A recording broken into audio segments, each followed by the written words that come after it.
أعوذ بالله من الشيطان الرجيم. بسم الله الرحمن الرحيم. ياسين والقرآن الحكيم إنك لمن المرسلين على صراط مستقيم تنزيل العزيز الرحيم لتنذر قوما ما أنذر آباؤهم فهم غافلون. لقد حق القول على أكثرهم فهم لا يؤمنون. إنا جعلنا في أعناقهم أغلالا فهي إلى الأذقان فهم مقمحون. وجعلنا من بين أيديهم سدا ومن خلفهم سدا فأغشيناهم فهم لا يبصرون. وسواء عليهم أأنذرتهم أم لم تنذرهم لا يؤمنون. إنما تنذر من اتبع الذكر وخشي الرحمن بالغيب فبشره بمغفرة وأجر كريم. إنا نحن نحيي الموتى ونكتب ما قدموا وآثارهم وكل شيء أحصيناه في إمام مبين. واضرب لهم مثلا أصحاب القرية إذ جاءها المرسلون إذ أرسلنا إليهم اثنين فكذبوهما فعززنا بثالث فقالوا إنا إليكم مرسلون. قالوا ما أنتم إلا بشر مثلنا وما أنزل الرحمن من شيء إن أنتم إلا تكذبون. قالوا ربنا يعلم إنا إليكم لمرسلون وما علينا إلا البلاغ المبين. قالوا إنا تطيرنا بكم لئن لم تنتهوا لنرجمنكم وليمسنكم منا عذاب أليم. قالوا طائركم معكم أئن ذكرتم بل أنتم قوم مسرفون. وجاء من أقصى المدينة رجل يسعى قال يا قوم اتبعوا المرسلين اتبعوا من لا يسألكم أجرا وهم مهتدون. وما لي لا أعبد الذي فطرني وإليه ترجعون. أأتخذ من دونه آلهة إن يردني الرحمن بضر لا تغن عني شفاعتهم شيئا ولا ينقذون. إني إذا لفي ضلال مبين. إني آمنت بربكم فاسمعون. قيل ادخل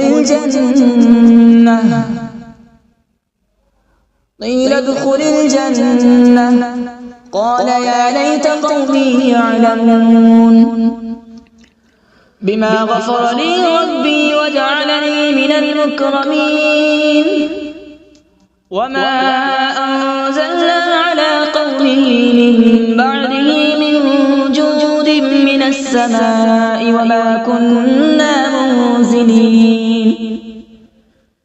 إن كانت إلا صيحة واحدة فإذا هم خامدون يا حسرة على العباد ما يأتيهم من رسول إلا كانوا به يستهزئون ألم يروا كم أهلكنا قبلهم من القرون أنهم إليهم لا يرجعون وإن كل لما جميع لدينا محضرون وآية لهم الأرض الميتة أحييناها وأخرجنا منها حبا فمنه يأكلون وجعلنا فيها جنات من نخيل وأعناب وفجرنا فيها من العيون وجعلنا فيها جنات من نخيل وأعناب وفجرنا فيها من العيون ليأكلوا من ثمره وما عملته أيديهم أفلا يشكرون سبحان الذي خلق الأزواج كلها مما تنبت الأرض ومن أنفسهم ومما لا يعلمون وآية لهم الليل نسلخ منه النهار فإذا هم مظلمون والشمس تجري لمستقر لها ذلك تقدير العزيز العليم والقمر قدرناه منازل حتى عاد كالعرجون القديم لا الشمس ينبغي لها أن تدرك القمر ولا الليل سابق النهار وكل في فلك يسبحون وآية لهم أنا حملنا ذريتهم في الفلك المشحون وخلقنا لهم من مثله ما يركبون وإن نشأ نغرقهم فلا صريخ لهم ولا هم ينقذون إلا رحمة منا ومتاعا إلى حين وإذا قيل لهم اتقوا ما بين أيديكم وما خلفكم لعلكم ترحمون وما تأتيهم من آية من آيات ربهم إلا كانوا عنها معرضين وإذا قيل لهم أنفقوا مما رزقكم الله قال الذين كفروا للذين آمنوا أنطعم من لو يشاء الله أطعمه إن أنتم إلا في ضلال مبين ويقولون متى هذا الوعد إن كنتم صادقين ما ينظرون إلا صيحة واحدة تأخذهم وهم يخصمون فلا يستطيعون توصية ولا إلى أهلهم يرجعون ونفخ في الصور فإذا هم من الأجداث إلى ربهم ينسلون قالوا يا ويلنا من بعثنا من مرقدنا هذا ما وعد الرحمن وصدق المرسلون إن كانت إلا صيحة واحدة فإذا هم جميع لدينا محضرون فاليوم لا تظلم نفس شيئا ولا تجزون إلا ما كنتم تعملون أصحاب الجنة اليوم في شغل فاكهون هم وأزواجهم في ظلال على الأرائك متكئون لهم فيها فاكهة ولهم ما يدعون سلام قولا من رب رحيم وامتازوا اليوم أيها المجرمون ألم أعهد إليكم يا بني آدم ألا تعبدوا الشيطان إنه لكم عدو مبين وأن اعبدوني هذا صراط مستقيم ولقد أضل منكم جبلا كثيرا أفلم تكونوا تعقلون هذه جهنم التي كنتم توعدون اصلوها اليوم بما كنتم تكفرون اليوم نختم على أفواههم وتكلمنا أيديهم وتشهد أرجلهم بما كانوا يكسبون ولو نشاء لطمسنا على أعين فاستبقوا الصراط فأنى يبصرون ولو نشاء لمسخناهم على مكانتهم فما استطاعوا مضيا ولا يرجعون ومن نعمره ننكسه في الخلق أفلا يعقلون وما علمناه الشعر وما ينبغي له إن هو إلا ذكر وقرآن مبين لينذر من كان حيا ويحق القول على الكافرين أولم يروا أنا خلقنا لهم مما عملت أيدينا أنعاما فهم لها مالكون وذللناها لهم فمنها ركوبهم ومنها يأكلون ولهم فيها منافع ومشارب أفلا يشكرون واتخذوا من دون الله آلهة لعلهم ينصرون لا يستطيعون نصرهم وهم لهم جند محضرون فلا يحزنك قولهم إنا نعلم ما يسرون وما يعلنون أولم ير الإنسان أنا خلقناه من نطفة فإذا هو خصيم مبين وضرب لنا مثلا ونسي خلقه قال من يحيي العظام وهي رميم قل يحييها الذي أنشأها أول مرة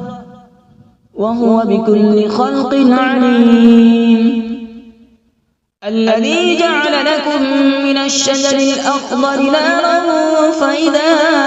أنتم منه توقدون أوليس الذي خلق السماوات والأرض بقادر على أن يخلق مثلهم بلى وهو الخلاق العليم إنما أمره إذا أراد شيئا أن يقول له كن فيكون فسبحان الذي بيده ملكوت كل شيء وإليه ترجعون أعوذ بالله من الشيطان الرجيم بسم الله الرحمن الرحيم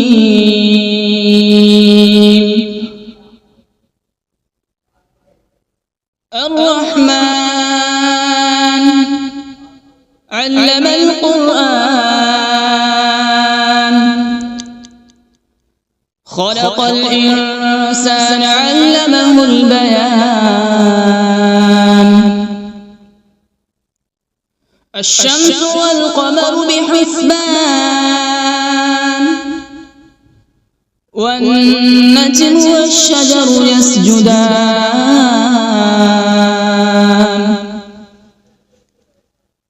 والسماء رفعها ووضع الميزان ألا تطغوا في الميزان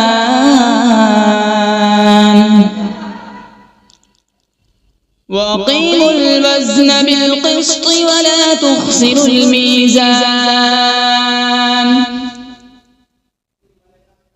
والأرض وضعها للأنام فيها فاكهة والنخل ذات الأكمام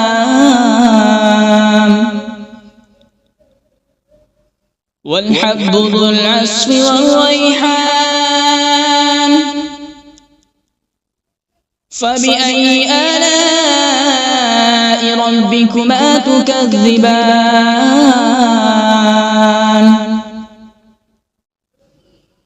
خلق الإنسان من صلصال كالفخار وخلق الجان من مارج من نار فبأي آلاء ربكما تكذبان رب المشرقين ورب المغربين فبأي آلاء ربكما تكذبان مرج البحرين يلتقيان بينهما برزخ لا يبغيان فبأي آلاء ربكما تكذبان يخرج منهما اللؤلؤ والمرجان فبأي آلاء ربكما تكذبان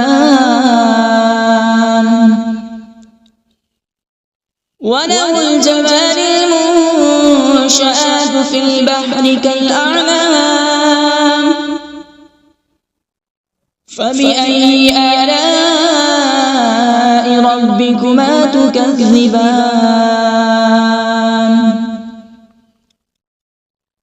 كل من عليها فان ويبقى وجه ربك ذو الجلال والإكرام فبأي آلاء ربكما تكذبان يسأله من في السماوات والأرض كل يوم هو في شأن فبأي آلاء ربكما تكذبان سنفرغ لكم أيها الثقلان فبأي آلاء ربكما تكذبان يا معشر الجن والإنس إن استطعتم أن تنفذوا من أقطار السماوات والأرض فانفذوا لا تنفذون إلا بسلطان فبأي آلاء ربكما تكذبان يرسل عليكما شواظ من نار ونحاس فلا تنتصران فبأي آلاء ربكما تكذبان فإذا انشقت السماء فكانت وردة كالدهان فبأي آلاء ربكما تكذبان فيومئذ لا يسأل عن ذنبه إنس ولا جان فبأي آلاء ربكما تكذبان يعرف المجرمون بسيماهم فيؤخذ بالنواصي والأقدام فبأي آلاء ربكما تكذبان هذه جهنم التي يكذب بها المجرمون يطوفون بينها وبين حميم آن فبأي آلاء ربكما تكذبان ولمن خاف مقام ربه جنتان فبأي آلاء ربكما تكذبان ذواتا أفنان فبأي آلاء ربكما تكذبان فيهما عينان تجريان فبأي آلاء ربكما تكذبان فيهما من كل فاكهة زوجان فبأي آلاء ربكما تكذبان متكئين على فرش بطائنها من استبرق وجنى الجنتين دان فبأي آلاء ربكما تكذبان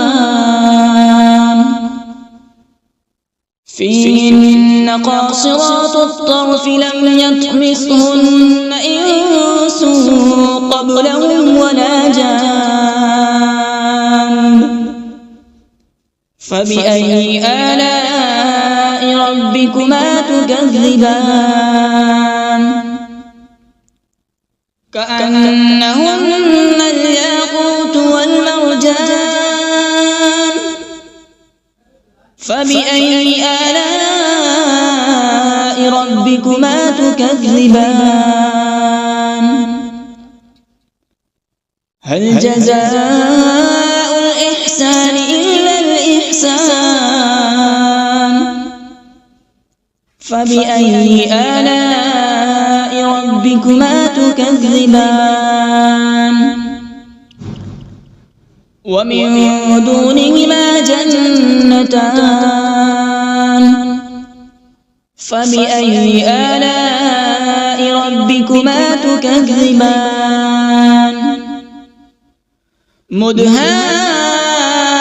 مدهامتان فبأي آلاء ربكما تكذبان فيهما عينان نضاختان فبأي آلاء ربكما تكذبان فيهما فاكهة ونخل ورمان فبأي آلاء ربكما تكذبان فيهن خيرات حسان فبأي آلاء ربكما تكذبان حور مقصورات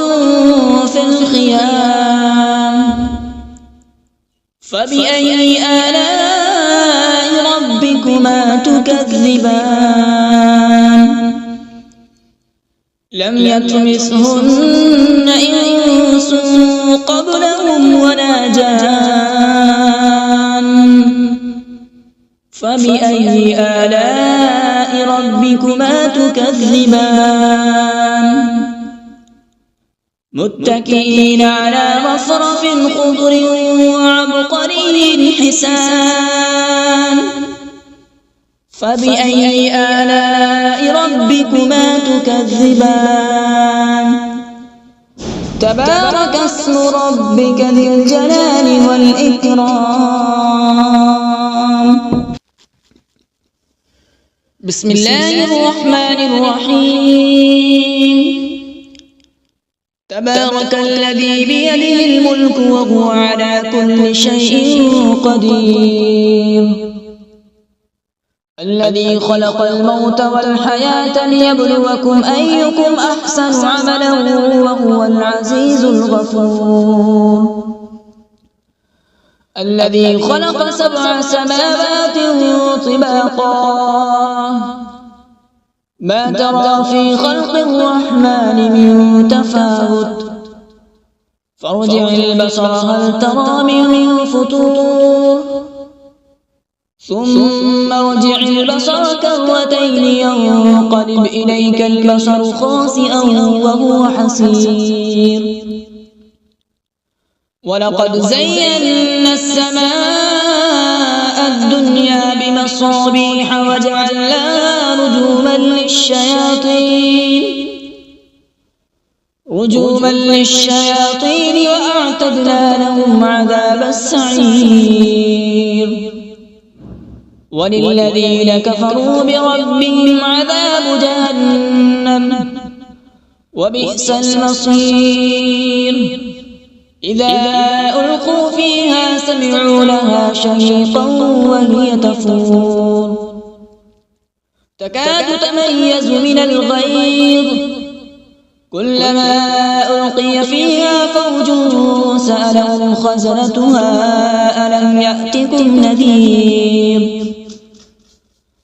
قالوا بلى قد جاءنا نذير فكذبنا وقلنا ما نزل الله من شيء إن أنتم إلا في ضلال كبير وقالوا لو كنا نسمع أو نعقل ما كنا في أصحاب السعير فاعترفوا بذنبهم فسحقا لأصحاب السعير إن الذين يخشون ربهم بالغيب لهم مغفرة وأجر كبير وأسروا قولكم أو اجهروا به إنه عليم بذات الصدور ألا يعلم من خلق وهو اللطيف الخبير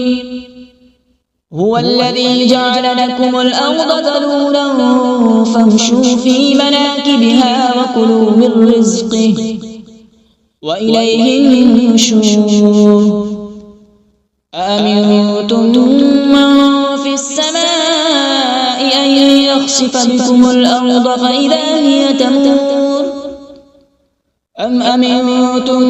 من في السماء أن يرسل عليكم حاصبا فستعلمون كيف نذير ولقد كذب الذين من قبلهم فكيف كان نكير أولم يروا إلى الطير فوقهم صافات ويقبض ما يمسكون إلا الرحمن إنه بكل شيء بصير أمن هذا الذي هو جند لكم ينصركم من دون الرحمن إن الكافرون إلا في غرور أمن هذا الذي يرزقكم إن أمسك رزقه بل لجوا في عتو ونفور أفمن يمشي مكبا على وجهه أهدى أمن يمشي سويا على صراط مستقيم قل هو الذي أنشأكم وجعل لكم السمع والأبصار والأفئدة قليلا ما تشكرون قل هو الذي ذرأكم في الأرض وإليه تحشرون ويقولون متى هذا الوعد إن كنتم صادقين قل إنما العلم عند الله وإنما أنا نذير مبين فلما رأوا زلفة سيئت وجوه الذين كفروا وقيل هذا الذي كنتم به تدعون قل أرأيتم إن أهلكني الله ومن معي أو رحمنا فمن يجير الكافرين من عذاب أليم قل هو الرحمن آمنا به وعليه توكلنا فستعلمون من هو في ضلال مبين قل أرأيتم إن أصبح ماؤكم غورا فمن يأتيكم بماء معين صدق الله العظيم.